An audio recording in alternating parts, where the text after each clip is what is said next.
quero que você deixe a sua Bíblia aberta na carta aos Hebreus ainda, capítulo 2. Eu lembro de uma história de um menino conversando com Deus, conversando com o pai, uma criança conversando com o pai e perguntando para o pai, que tamanho tem, qual o tamanho de Deus? E aí o pai olha para o céu, estava passando um avião muito alto, e ele pergunta, que tamanho tem aquele avião? Ele falou assim, é pequeno. Tá bom. Aí pega essa criança, leva a um aeroporto, e pergunta para ele, que tamanho é esse avião? Ele falou assim, é grande. Ele falou assim, é a mesma coisa de Deus, quando você está longe, Deus é pequeno. Mas quando você está perto, você percebe o tamanho que tem o Deus a quem nós servimos. Então, Deus está chamando para nós nos aproximarmos mais dele, para mostrar as dificuldades não vai mudar. Se nós nos aproximamos de Deus, a dificuldade não vai diminuir, a luta não vai também diminuir. Mas pode ter certeza que você vai atravessar para o outro lado. Mesmo diante da tempestade, Ele vai garantir você chegar do outro lado. Ele prometeu que nós vamos alcançar a bênção, nós vamos chegar lá. E quem está no barco, nós cantamos aqui, quem está no barco é aquele que não tem dificuldade nenhuma, dizer assim, para a tempestade, para os ventos, o Senhor está sobre o barco. É Ele que dá a ordem ao universo, é Ele que dá, como com o cântico que nós cantamos, os irmãos cantaram alguns domingos atrás, é Ele que põe em fileira, né, os astros do céu. É Ele que tem autoridade para dar ordem ao universo. E é tão interessante observar isso, a grandeza que tem o nosso Deus, que diz os cientistas que as coisas estão muito bem organizadas, os planetas estão muito bem alinhados, que não é questão de metros, a distância de um para o outro, não é questão de centímetro, é questão de milímetros. Você imagina isso, um planeta que gira em prol de outro, questão de milímetro. É Deus que controla tudo isso, é Deus é Ele que tem o poder de controlar tudo isso. Então, a carta aos Hebreus, nós louvamos a Deus aqui, eu iniciei com o capítulo 1, e aí ele está falando, esse é o contexto do que eu vou falar para vocês aqui no capítulo 2. O contexto, né, ele diz assim que Israel tinha o templo como a maior coisa, mais maravilhosa que Deus já construiu na terra, por meio de Salomão. Ele tinha os sacerdotes, a lei de Moisés, como a coisa mais importante na vida. Também eles tinham a cultura dele, judaica também, que os anjos era algo importante, era algo tão superior. Então, o escritor da carta aos Hebreus está falando que Jesus é superior. Foi Ele que criou o universo. Ele é superior à lei, porque a lei, vamos falar um pouco, que a lei parece que foi dada, como diz os antigos judaísmos, dizendo que eles acreditavam que a lei foi dada por meio de anjos. Então, ele pergunta assim, mas quem é os anjos? A não ser espírito ministrador daquele que herdar a salvação. Deus faz do anjo um vento. Ele é um mensageiro. Mas a quem que eu estou falando é superior a tudo isso. Jesus é superior a tudo isso. Jesus é superior ao templo. Jesus é superior a Moisés, a lei de Moisés, o sumo sacerdote Arão. Esse Jesus é superior aos anjos. Então ele faz algumas perguntas, no capítulo 1, perguntando, mas quem foi dos anjos que disse, assenta à minha direita? Quem foi dos anjos que perguntou que ele era desde a eternidade? Quem foi dos anjos que disse que ele criou todas as coisas? Então, os anjos é apenas espírito ministrador daquele que herdar a salvação, está no capítulo 1, verso número 14. E aí, então, no verso número 2, aliás, no capítulo 2, verso número 1, ele diz, por essa razão, vamos acompanhar aí, nós vamos terminar no horário certinho para a gente começar a nossa sessão, que nós vamos começar daqui a pouquinho. Mas antes, eu tenho um aviso, né, para falar aos irmãos, me lembrei agora, que no dia 14 nós vamos ter uma cantata aqui. Está sendo realmente uma bênção, irmãos. Os irmãos estão ensaiando, as irmãs estão ensaiando. Tão lindo, tão maravilhoso, que não parece as irmãs que começaram. Com uma afinação maravilhosa, uma inspiração.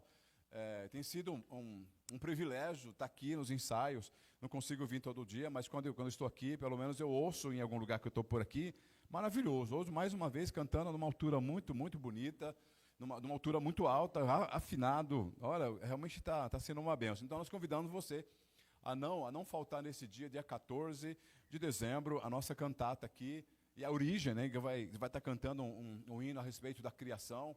você é o nosso convidado, convide alguém, ou convide um parente, amigo, traga esses irmãos aqui para poder participar conosco aqui, que vai ser uma grande bênção para todos nós, em nome de Jesus. Sei que vai acontecer milagre, transformações de vida, vai acontecer alegria nos corações dos irmãos, porque realmente está sendo uma bênção esses ensaios aí.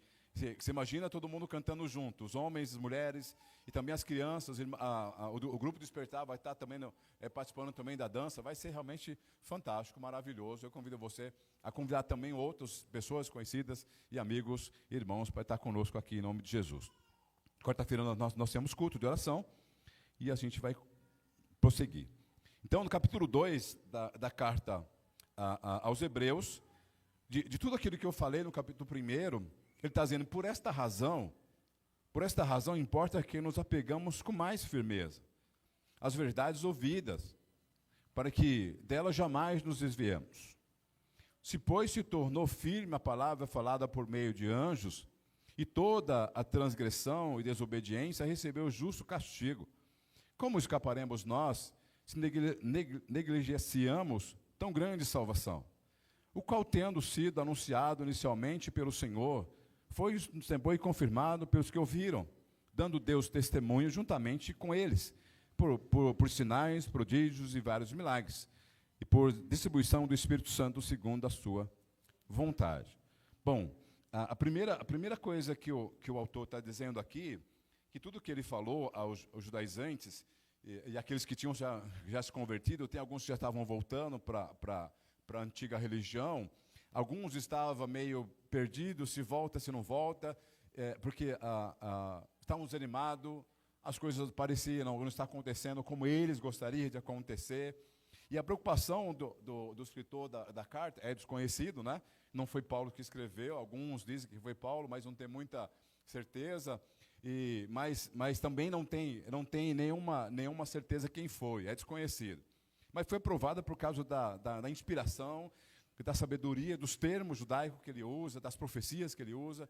Então, ela foi escrita por volta aí de 64 a 68, né, antes dos anos 70, que foi da destruição do templo em Jerusalém. Então, se fosse depois, teria citado isso, mas ele não citou, então provavelmente foi antes dos anos 70, que foi da destruição de Jerusalém. Então, o autor é desconhecido, mas tem muita conhecimento daquilo que ele conhece de Jesus.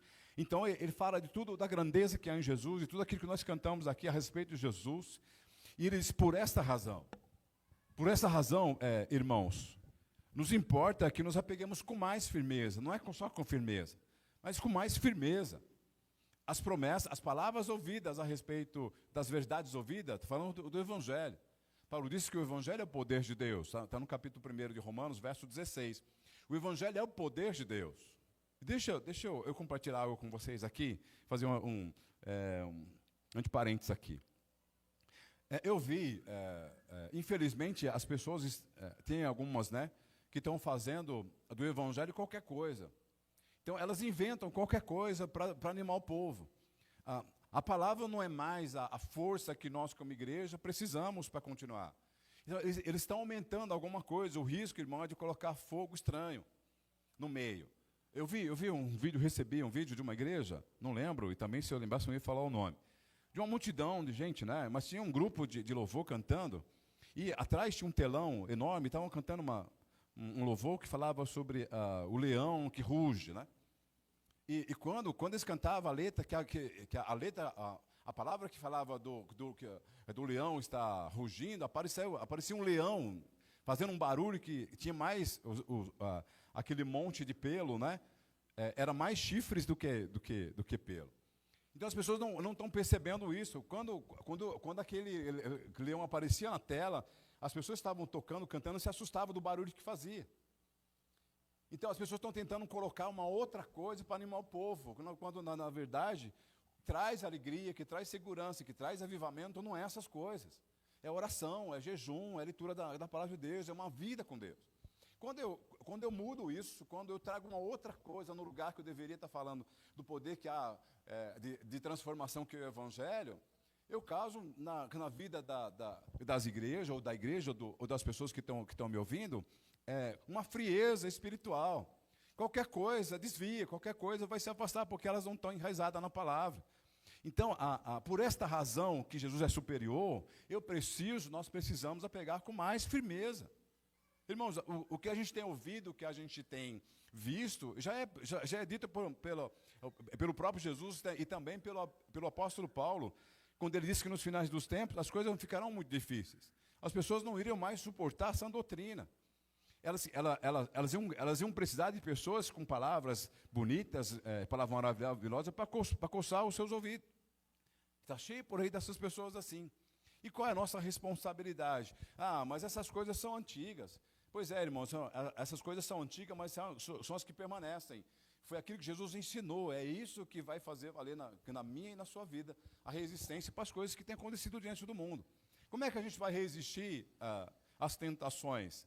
É pela palavra de Deus. Eu preciso estar firme na palavra de Deus. Eu estive conversando com alguns irmãos, e assim, eu preciso estar olhando para Jesus. As dificuldades podem ser gigantes. As lutas que nós, como cristãos, temos enfrentado para manter o equilíbrio é grande. As tentações também é grande para mudar essa visão. Então, assim, eu preciso estar olhando para ele. O próprio escritor da carta aos Hebreus disse que eu devo estar olhando para ele, sem tirar os olhos dele, que é o nosso autor e consumador da nossa fé. Eu não posso desviar meu olhar. Meu olhar tem que estar nele. É ele que fez a promessa. O próprio escritor da carta aos Hebreus diz isso. Foi ele que fez a promessa. Por isso que eu tenho que pegar com mais firmeza. Ele fez a promessa. Então é ele que eu tenho que olhar. É para ele que eu tenho que olhar. A dificuldade, as coisas estão ao meu derredor. O diabo tentando me atrair, mas o meu olhar está nele. Eu preciso olhar para ele. Porque ele é que me sustenta, ele que me alimenta, ele que vai levar para o céu, é ele que garantiu, foi ele que perdoou os meus pecados, foi ele que morreu para eu pudesse estar aqui falando dessa palavra que é tão poderosa. Então, por esta razão, irmãos, importa que nós pegamos com mais firmeza a palavra, as verdades dita, que é a palavra que está falando aqui do Evangelho. As verdades ouvidas, para que delas jamais o desviemos. E essa palavra desviar tem um verbo no grego que é deslizar, ou se afastar devagar. A preocupação do autor é que o desvio não acontece assim. Ele começa devagar. É um deslizar, é sutil, né? O desviar é algo sutil. Você não vai perceber, as coisas vão ficando frias, você não vai. Muitas vezes, quando nós começamos a não olhar, tirar o olhar dele, as coisas vão começar a não ficar tão agradável, a Bíblia não vai ficar tão agradável mais. A oração é cansativa, os cultos não vai ser mais agradável. Então eu vou deslizando devagar, e quando eu perceber, eu estou distante. Aí as coisas de Deus não têm mais valor. Eu vou começar a pesar entre fazer o que eu quero, os meus desejos, e a vontade de Deus.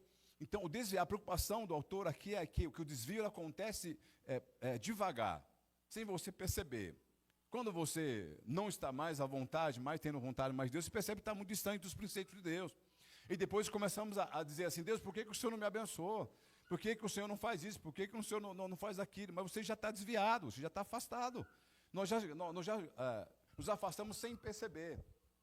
Irmãos, isso é uma preocupação minha, para a minha vida. Quando o dia que eu não consigo ter essa percepção maravilhosa de ler um texto da Bíblia, ou de estar estudando alguma coisa, ou de não estar um momento de oração, de estar falando com Deus a respeito das minhas lutas e das minhas batalhas, eu me preocupo. Sabe por que eu me preocupo? Porque eu estou deixando que essas coisas não sejam conhecidas diante de Deus. Quando eu deixo de orar, quando eu passo desapercebido o dia sem orar, puxa, alguma coisa aconteceu comigo, alguma coisa eu deixei de fazer. Então, aí o que acontece? Eu deixei de orar um dia, eu já perdi um dia de um devocional com Deus, eu perdi um dia de buscar a direção de Deus, eu deixei de sentir a presença de Deus. Deixa eu, mais um parênteses aqui, eu tenho certeza que eu vou terminar no horário que eu marquei. Um pastor amigo nosso, ele na adolescência, ele desviou dos caminhos do Senhor e foi viver a vida dele. E ele virou um surfista de trem em Santo André. Além disso, ele foi também para pichador. Então, ele disse que estava em alguns prédios em São Paulo, numa altura gigante, né? E ele confiou em pessoas que segurou os pés dele, de ele ficar de cabeça para baixo, para pichar. Confiou em alguém que ele nunca viu, ele viu naquela noite. Olha o risco que ele estava correndo. Mas ele não percebeu que estava correndo o risco de morrer. Até que ele surfando em cima do trem, aí ele tomou um choque e foi jogado de uma distância gigantesca. Quebrou as duas pernas, os dois braços, quebrou a costela, ficou todo amarrado no hospital. E aí o pastor dele foi lá visitá-lo. E chegou e perguntou para ele assim, e aí, como é que você está?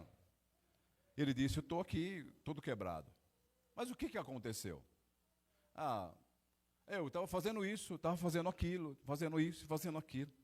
Ele falou, não, você não está fazendo nada disso, você simplesmente desviou dos caminhos do Senhor e achou que você poderia viver a vida do seu jeito. Sabe, você ficou 3 anos afastado, você ficou 3 anos sem orar, você perdeu 3 anos da sua vida sem falar com Deus. Você ficou 3 anos sem ler a palavra de Deus. Você ficou 3 anos sem sentir a presença de Deus. Você ficou 3 anos sem ouvir a voz de Deus. Olha o tanto que você perdeu da sua vida. E agora, você está tudo quebrado. O que você vai fazer da sua vida? Ele disse, não, eu quero voltar para o Senhor. Hoje é um pastor, eu tive aula com ele, eu pastor Davi, o pastor Saulo, piloto. Ele tem uma capelania de policiais. Ele tem um ministério de missões, evangelismo tremendo. Mas olha o que ele passou para poder Deus fazer a obra na vida dele. Então, a preocupação do escritor da carta aos Hebreus, que o desvio dos princípios de Deus, ele é silencioso, ele é sutil. Quando eu deixo de orar, quando eu deixo de buscar a Deus, quando eu deixo de ler a Bíblia, quando eu deixo de buscar a orientação de Deus, quando eu deixo de buscar a presença de Deus, eu vou começando a deslizar sutilmente. Quando eu vou perceber, eu já estou afastado dos princípios de Deus, eu não sei o que é o que tem valor. Se a palavra de Deus tem valor ou não, se a resposta de oração ela pode ser respondida ou não. Se a igreja, eu vim na igreja num culto como esse, é importante ou não. Eu vou começar a pesar, né? Vou começar a colocar na balança entre adorar Deus e servir ao mundo como eu quero. Isso é um risco que nós corremos. Então, o risco que as pessoas estavam correndo é que não pegou com mais firmeza as palavras da verdade. Eu preciso pegar com mais firmeza, não é com firmeza não, é com mais firmeza as verdades já ouvidas, que é a palavra do Evangelho. E o segundo, para a gente terminar aqui, ele se tornou firme as palavras faladas por meio de anjo a respeito da lei de Moisés. Se era tão rigoroso a lei de Moisés, se as pessoas que transgredissem a lei, era castigada. Era Moisés, foi Moisés que escreveu, e aí foi dada por meio de anjos, como disse alguns judaizantes, alguns judeus da época antiga, diziam isso. Agora, se imagina se nós negligenciamos a tão grande salvação que é dada pelo Filho, que é dada por Jesus. Qual é o castigo que nós podemos receber? Se negligenciamos a tão grande salvação, como ele disse aqui no verso número 3, porque essa salvação ela não foi anunciada por anjos. Ela não foi anunciada por meio de Moisés. Ela não foi anunciada a vocês por meio de profetas. Ela foi iniciada, primeiramente, pelo Senhor. Foi o Senhor que falou. Foi Ele mesmo que anunciou a palavra de salvação, o Evangelho. Não foi por meio de homens. Foi dita pelo próprio Jesus. Ele mesmo que iniciou. E é muito interessante aqui que para os judeus, né, a lei de Moisés, para poder ter validade a uma palavra, ou uma condenação, ou um julgamento, tem que ter no mínimo duas testemunhas. Então o escritor da carta aos Hebreus é muito inteligente em citar várias testemunhas. Que a palavra que foi dita pelo Filho tinha muito valor, era verdade. E ele disse, primeiramente foi anunciada pelo Filho, ou foi anunciada pelo Senhor. A segunda testemunha foi anunciada por aqueles que ouviram, está no capítulo 3 aí. E além disso, a terceira testemunha foi dada pelo próprio Deus agindo por meio do Espírito Santo. E a quarta testemunha é o Espírito Santo agindo por meio de milagres. Por isso que eu gostaria que vocês pegassem com mais firmeza essas verdades que vocês estão ouvindo hoje. Qualquer dificuldade que nós podemos enfrentar, nós podemos esquecer, irmãos, que nós devemos pegar com mais firmeza a palavra ouvida, a palavra evangelho, que é a palavra de Deus, que é o poder de Deus para a transformação de pessoas. O crescimento da igreja não está em número, mas o crescimento do reino. Nós viemos aqui para fazer esse reino crescer, para que esse reino se achegue em vários lugares. É lógico, é interessante que a igreja tenha um número de pessoas aqui lotado, mas não adianta ter uma igreja totalmente cheia de gente, sem compromisso, sem interesse, sem pegar com mais firmeza a palavra da verdade, que é o evangelho que transforma a vida das pessoas que ouvem. Eu preciso que a palavra de Deus esteja enraizada na minha vida, para que eu possa olhar para Jesus o tempo todo. Qualquer dificuldade que eu tiver, eu posso ter a certeza que Ele vai me livrar dessa. Qualquer luta que eu possa enfrentar nessa terra, eu posso ter certeza que Jesus é superior a qualquer coisa. Ele é o Senhor de todas as coisas. Ele é maior do que a sua luta, Ele é maior do que o seu pecado. Ele é maior de tudo que você possa imaginar nessa terra. Ele é tão poderoso, mas tão grande, que vai nos levar para o céu para morar eternamente com Ele. Quem poderia fazer isso? Levar um pecador para lá, senão alguém que tinha poder para fazer isso? Então é importante que nós pegamos com mais firmeza essa palavra que nós ouvimos, palavra do Evangelho, que vai nos levar à certeza que Jesus é o nosso Senhor e Salvador da nossa vida e vai nos livrar de todas as dificuldades que nós enfrentamos nessa terra. Vai abrir as portas que nós precisamos. Vai nos curar quando nós precisamos de cura. Vai nos poder libertar as nossas vidas de vícios. Ele é poderoso para tirar a tristeza e colocar alegria nos nossos corações. Ele é poderoso para nos levar num momento de grande dificuldade, poder louvar a Ele com alegria, quando nós louvamos aqui. Ele é tão poderoso, e essas verdades têm que estar fortes em nossos corações. Ele é tão poderoso, irmãos, que nos dá a certeza que o melhor lugar que nós podemos estar é na sua presença. Se a presença de Jesus não for a melhor coisa para a minha vida e para a sua vida, então eu estou deslizando sutilmente para distanciar dele. Se Jesus não for a nossa garantia, se Jesus não for a nossa certeza da bênção, da restauração, da ressurreição, da nossa ida para o céu, da vida eterna, então é porque eu estou deslizando das verdades que Ele pregou. Como eu falei, aqui o texto diz que eu devo tomar cuidado para não estar deslizando sutilmente e depois estar desviado das coisas de Deus. Para voltar é muito mais difícil do que permanecer. Se afastar dos princípios de Deus é muito mais difícil voltar do que permanecer.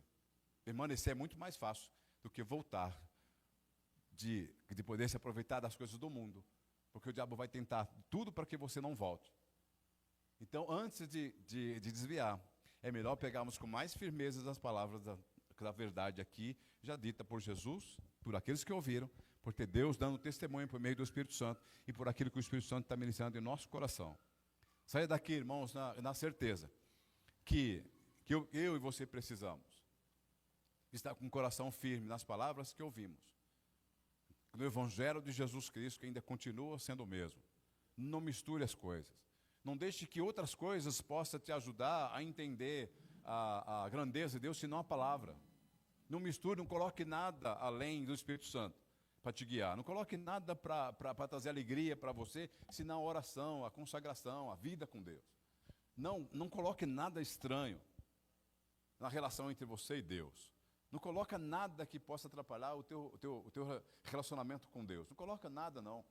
A única coisa que você precisa é estar orando, buscando a direção de Deus e um ouvido atento que Deus tem para falar. Deus está falando. O que Deus tem falado nos últimos tempos aqui, precisamos colocar em prática. Desde o primeiro culto que nós fizemos aqui, desde o dia que nós entramos aqui, Deus tem falado. Nós precisamos colocar em prática aquilo que nós ouvimos, as verdades do Evangelho que tem sido pregado em nosso meio. Queremos ser uma bênção, amém? Então colocamos em prática aquilo que nós temos ouvido e pegar com mais firmeza essa palavra que está sendo dita nesta noite. Para que não, de maneira nenhuma, nos afastamos da vontade de Deus. Amém?